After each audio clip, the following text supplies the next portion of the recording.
Okay, guys. So Jason Sudeikis is held up a little bit, but right now, Leslye, Headland, and Allison Brie, please help them get here on the stage. Hi. How's it going, guys? Good. So this is a great little, like I was saying before, it's not exactly a romantic comedy. It's not really, it's a little bit more than that. There's more going on. Where'd you come up with a story for this? I think I just wanted to write a movie that was a modern romance, that if you were a real cynic about love like myself, I had just gotten out of a couple relationships because I had several going on at one time. And I was just this is horrible. I was dating's horrible. What? Hi. Here we go. that? Jason Sudeikis has joined us on stage. Hi. Who's that? Sorry. I'd met Jason. He and I had met a couple years ago, and I really wanted to work with him. And I'm a big Community fan. That's right. Just real quickly. Movie. My big Community joke is Community isn't going to rewatch itself, so we all better settle down and get into it. But yeah, so, it just came from wanting to make a romantic movie for cynics, which is where When Harry Met Sally for Assholes came from, was that it's not quite the movie, but it was sort of a shorthand to say, if you don't like romance, or if you don't believe in love, or if you're really down about dating, I think this is a really good movie to go see. Because I think it'll lift your spirits, and I think it also talks about some things that are sort of, the shitty parts of dating, the realistic parts of dating, so... And I think, Allison, Jason, I think it'd be fair to say you guys have done your share of the romantic comedy genre.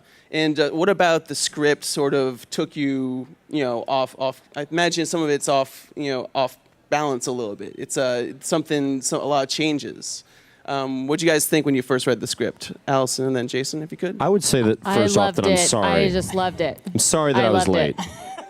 I'm sorry I was late. I really, really liked it, responded to it immediately. I know, but I got to get this out of the way. This apology is really important to me. What was the question? No.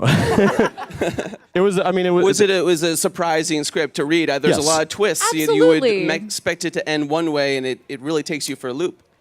I think when this movie is not prefaced by people telling you it's a romantic comedy, you don't just immediately assume that. So when a script is sent to me and Leslye Headland has written it and is going to direct it, I know it's going to be awesome. And then I start reading it, and it does take all these twists and turns, and the characters are incredible, and their relationships are interesting and are constantly changing.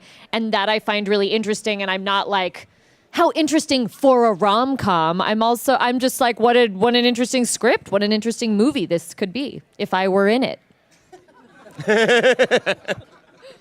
I was, I read earlier drafts of the one that we ended up shooting, and even the things that cut out, and even the things got edited out were just as interesting as the stuff that was in there. And and the thing that I've said time and time again when being asked or forced to speak about it is that I was flattered, to be thought of while it was being written, and then to the opportunity to get to do it was very flattering. But I found it to be, smart and respectful towards everything that has led up all movies and the genre of romantic comedies and everything leading up to that point. It's very much a love letter as much to that as it is to the characters themselves.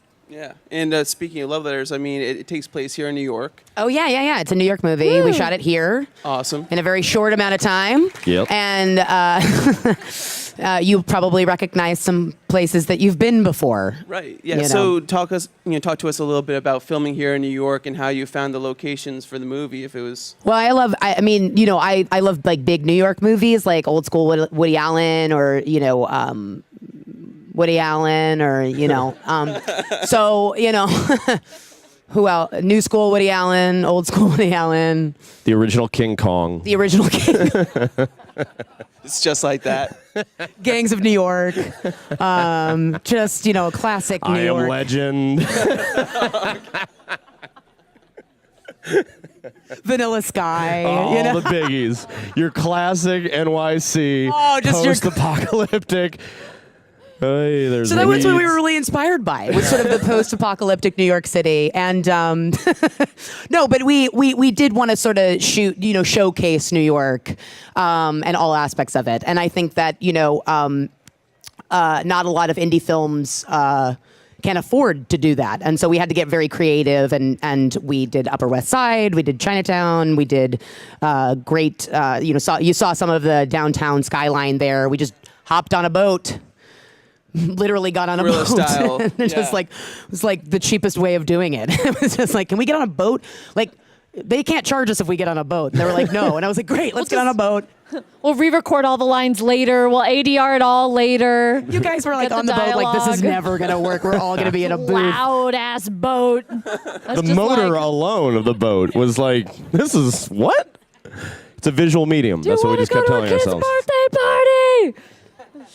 And so, what do you guys think about filming here in New York? How did you guys like filming here in New York? And how many days was it filmed in again? 25. Wow, that's very impressive. But how was it filming in New York, guys? It was great because it's home for me. I imagine it's great because it's a wonderful place to visit. Don't want to put words in your mouth. Keep going for Okay. me. Here, wait. But be me answering the question. I've grew up in LA. Go from there. It's the first movie I shot in New York. Go from there. Oh wow! It's the first movie you shot there, and and it was great. The shopping, and per diem, to use for the shopping. And there's one Chinese restaurant that they keep on going back to that seems to be Oh, their yeah. spot. And where was that? Where did you guys film I think that? it was actually called Big Wong's. It was in Chinatown. Wasn't it called? Was that what it was called? It's in Chinatown. I mean, it's literally on Mott Street or something. That's Chinatown. awesome. But it was something. It was something. It was either like. It was something that as we were walking in, I was like, "Don't shoot the outside of this." Whatever you do. And there's a lot of heart-to-hearts in this restaurant, and I think we're going to show a clip of the first. Oh, sort yeah. of, Yeah, that's our first clip. pathetic. So let's show that, and then we'll talk about it. It's true. It's true. I love that little shoulder. My sister Sachet. Kristen, who's a dancer, will definitely like that. She'll be like, "Oh, it's very Fosse." It's like I try to put at least one Fosse move in every movie that I do. Now from go now back and on. watch No, them from now all. on. From now on, I just came up with that. Don't look. It might be in there already. It might be. What do you do? So I feel like we're really picking up on their chemistry together. And you said Jason was there early. So how did you decide on the two of them together and that they would work together? Well, I just. like they're not even here. Let's talk about. Yeah. It's just a classic Hollywood casting couch story, I think. It was No, a futon. a lot of, it was a It was a futon. futon, actually. No, It didn't no. even. It was a mattress. But a sleeping bag. What happened? Our producer Jessica Elbaum was working on, who also produced my other film Bachelorette, was working on Get Hard. And we were looking for a leading lady, and she said, "What about Alison Brie?" And both Jason and I both went, "Huh? Is she available?" Oh, did And- you both make that sound? Oh. At the same time. Oh. I've never denied. Making that sound. And they, Allie read the script very quickly, and we met the next morning after that. It was like they were at dinner that night, sent the script to me Yeah. while they're at dinner. She had an email a few hours later being Yeah. like, "Can you meet with her tomorrow?" And I the was next like, day we were together. Yes, and the next day we were together, just jamming out. Was it from Yeah. the dinner that we had? Yeah. Like in Laurel Canyon? Yeah. I'll be darned. Yeah. I remember that Everyone's dinner. And learning something today. you said you were like, a year from now, I bet Allie is going to be sitting at that extra seat. Because there was like an extra seat, like a ghost seat. Yeah, We we haven't were done it. three at a four top. So At a four top, yeah. And the So when waiter are was we- furious because they knew that would affect the tip. Yeah, yeah. And when you guys are reading lines like this, I mean, you're down on days. You don't have tons of days to spend. It's an indie film. Are you guys worried about cracking at all? I mean, these lines are hilarious. The lines that Leslye wrote are hilarious. So she doesn't think so. I'm the only one that was breaking. I was like on the monitor, like laughing. But My it was DP the would be like, question- "Stop laughing." Was the question on our down days? Are we worried about laughing too much? I mean, you guys are down on days. I mean, as far as the amount Shooting of days you days. have to film. oh, we're down. Yeah. I was like, on our days off, were we cracking up And what we by did? ourselves? I mean, yeah. Sure. But how did you know? I was there. I was there the whole time. You guys didn't realize. Yeah. So, did you guys find yourselves cracking a lot? Obviously, Jason, from your SNL background, you're experienced in that sort of thing, keeping a straight face. In not breaking. Yeah, I don't really break. I try not to, because I mean I've read the whole script, so I know what's going to happen. So that's a good trick.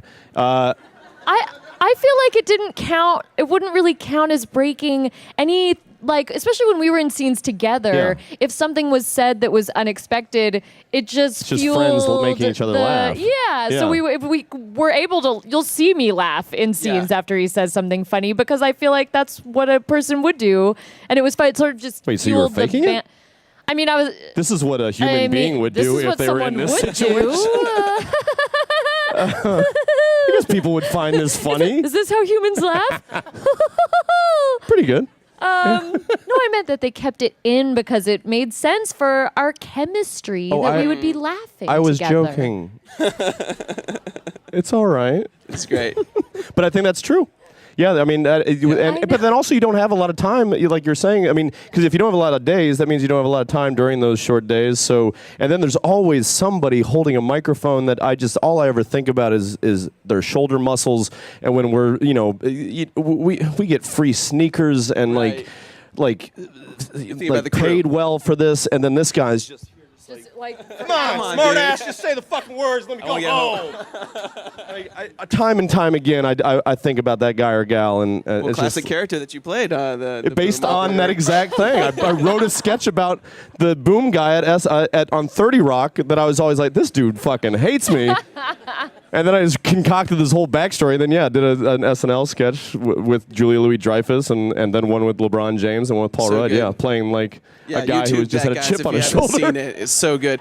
But one of those scenes that I'm talking about, I think, is the Molly scene, which we're gonna see up here, and it's a little bit is in the trailer where you guys yeah. are just playing on drugs. I mean, were you Googling what Molly does to you, or you telling Googling it. Yeah. A lot of research when asking people. Not drawing from personal. I directed it on Molly experience. though. Like Yeah. I didn't have to be on camera, so That's I just very, went immersive. I got immersive with it. Yeah. That's awesome.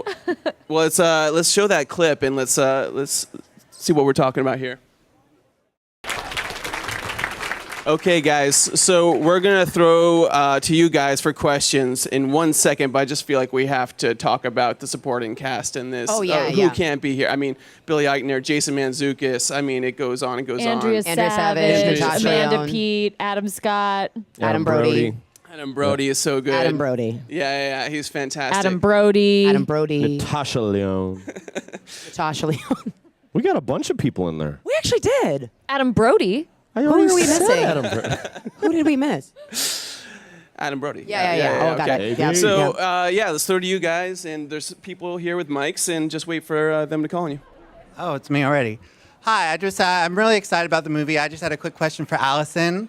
I want to congratulate you on being a producer now of the TV show Teacher. It's going to be on Thank TV Land you. in January. Yes. Yes, it's a plug. Just, put it out He there. works for TV Land. I'm here. She paid me. But It's a plan. I just wanted to, I've been working on a web series for the last 5 years, and we've had a lot of good reviews and good responses, but we're kind of ready for the next step. And I was wondering if you had any advice on how to transition a show from the web to the sitcom, how to get it to the right people, et cetera.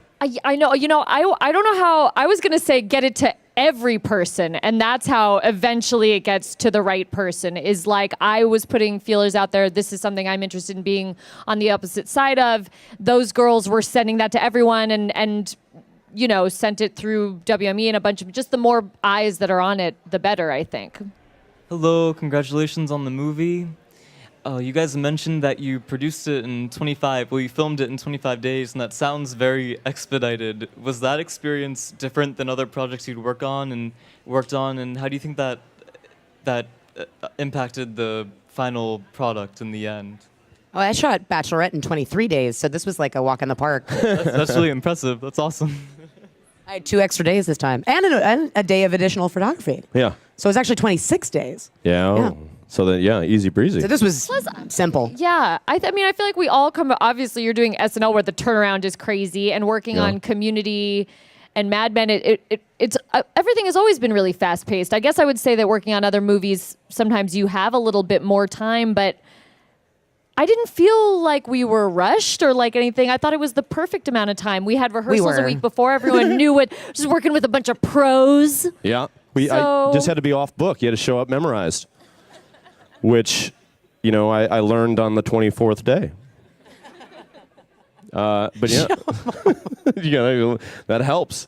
But yeah, I think that every single thing that is would be a negative. You can. Charlie Day would say this all the time when we were making A Horrible Bosses 1 and 2. Is like, just make it a virtue. Like it's all coming from like an improv background. It's all a suggestion towards what the product will be. But it's like the destination is not part of our plan. It is in Leslie's position, but for us, it's just like it's like the doing of it, the journey of it. And so if it's windy out, if it's rainy out, if it's like this person's weird, or this child doesn't have their lines memorized, or this actor doesn't have it, you just got to roll with it and go. And to have 25 days is actually more of a benefit sometimes than having 50 days, depending on the story. I'm sure 50 days would have been helpful to you, but you can't tell from looking at it that it took 25 and that it was rushed. And I think that that's just more about attitude than it is anything else. I totally agree with everything Jason said. Me For too. once. Love him. Yeah. Hey. Hello. Hi. My name is Rance. Hi. I love your work. I love Horrible Bosses and Horrible Bosses too. Thank you. As I am an actor, and I'm trying to kind of break in and do things that aren't necessarily the dwarf and the leprechaun type stuff. And I was just wondering if you had any Same. tips. Yeah. I was wondering if you had any tips based on your experiences. Not trying to do those roles, Right. as a unique character who's kind of just trying to break into the industry and show people that, hey, I'm a talented guy, and I'd like to really act and show my chops. Yeah. Do you write? Do you write it all? Yeah, work on my own videos. Yeah. Doing that. I mean, at the end of the day, like I think any of us have felt the idea of being pigeonholed based on, and that's a lot of times based on other people's lack of imagination, usually not our own. I don't mean to speak for you guys, but like whether it being like, a straight white dude or like, pretty white gal or like, or Allison, like it's like the three of us all have sort of our things. Yeah. And I think that unless someone you come across someone like Leslye who then sees this other side of you that maybe you haven't got to show with other people, then you gotta make it. You gotta make it yourself, or find the people out there that will help you make it. There's like no trick other than doing it. And I mean, in this store alone, you can buy all the items you need to make such a thing. It's and it's true, like, yeah. and it's a great equalizer, and it's a great giant middle finger to give anybody that's ever put you in a box, whether, metaphorically or otherwise. It's like to like show that you can do it, and that you are more than, the vessel that you're, being delivered to us in. That's the only way, I think, to really do it and feel like you have some sort of control over it. Otherwise, you're just left to other people's imagination or lack thereof. And what's the point of that? Yeah. Yeah, no problem, man. Best of luck. Hello, thank you for coming out tonight. I have just a general question with filmmaking, I guess this particular film as well. What are some of the things you've learned along the way in terms of that you weren't anticipating for some obstacles for this film? And I'm new to filmmaking, and I'm learning a lot in New York in particular. I just recently moved here, so what are some tips or advice that you have for me as well? Are you a director or a writer? Writer, and I'm kind of learning about kind of all the different facets of making a movie, but definitely writer first and foremost. Yeah. Nice. Yeah, I think that definitely something that I like to say to, especially women who are interested in filmmaking, is just say yes when you get the opportunity to do something. Don't sort of overthink it and go like, well, I'm not sure if this is exactly what I want to do, or I don't know if I could direct a movie. I don't really have the I don't really have the experience to do this, or I'm not sure I'm talented enough, or I'm not sure it's ready. Like just do everything before you're ready to do it. Like say yes and do everything before you're ready to do it. And somebody told me that, and I really, certainly through my 20s, really carried that with me as probably the best piece of advice I got as a writer, and now eventually a director, is just don't wait till you're ready. Just go and do it. So. This question's for Jason. You mentioned that the film was shot in New York City. Can you talk a little bit about the concept of giving back to a place that helped you grow, and what that means to you to come back and actually film in a place and tell everyone else how great of the city this is? Oh, I don't know if I can speak. I mean, there are people a lot smarter and more successful than myself that I think prove that time again. I mean, hell, I was really, really, excited that we got to show it at Tribeca. We got to screen it there, and because before that exact reason, like it wouldn't exist. I mean, it's almost cliche to say New York's like another character in the film, but it really is, and it's a remarkable thing that puts a vitality into every sort of movie that's done here or scene that's done here, because there's so much energy around you. Sometimes it's energy you want, like a crazy person screaming from their apartment to shut up, or being mad at you for closing off their block. Other times it's unwarranted, like photographers like chasing you around, or when you're trying to remember a real long complicated monologue. But still, it adds a verve to it that you wouldn't possibly get like if we filmed it back home in Kansas, for me. And but I can't really that's all I can really say about it. I can't speak with authority on because there's people that have done it hundreds of times before us, and we'll do it 100 times hopefully afterwards, and even more so if we get a tax credit in New York?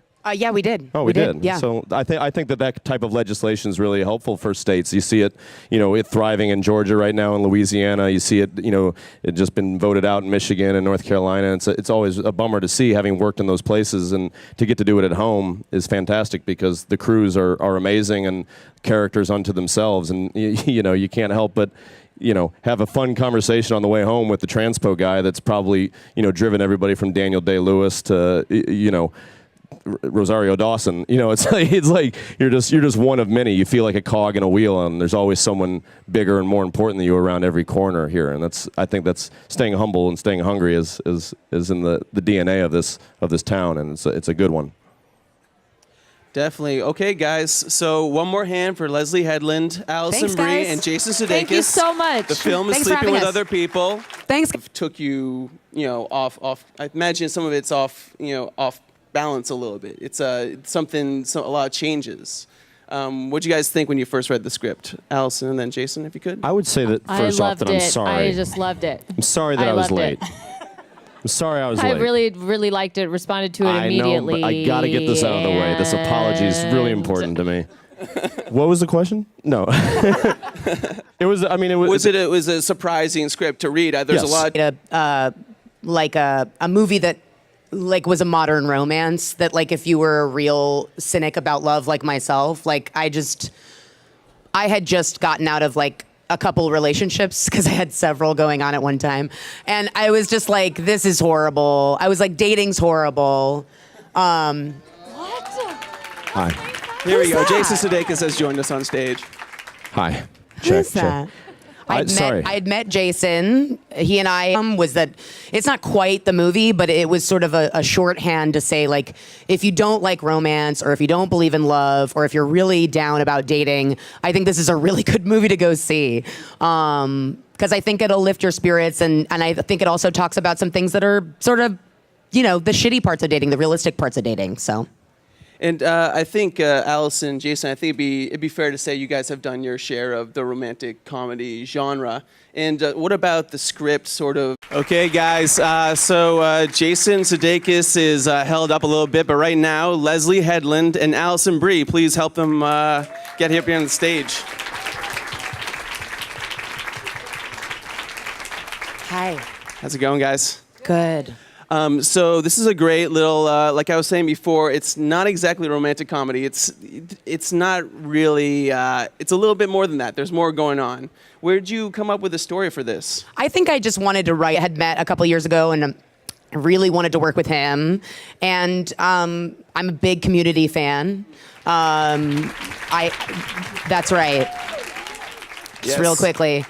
Movie. My big Community joke is Community isn't going to rewatch itself. So we all better settle down and get into it. But yeah, so, it just came from wanting to make a romantic movie for cynics, which is where When Harry Met Sally for Assholes came from.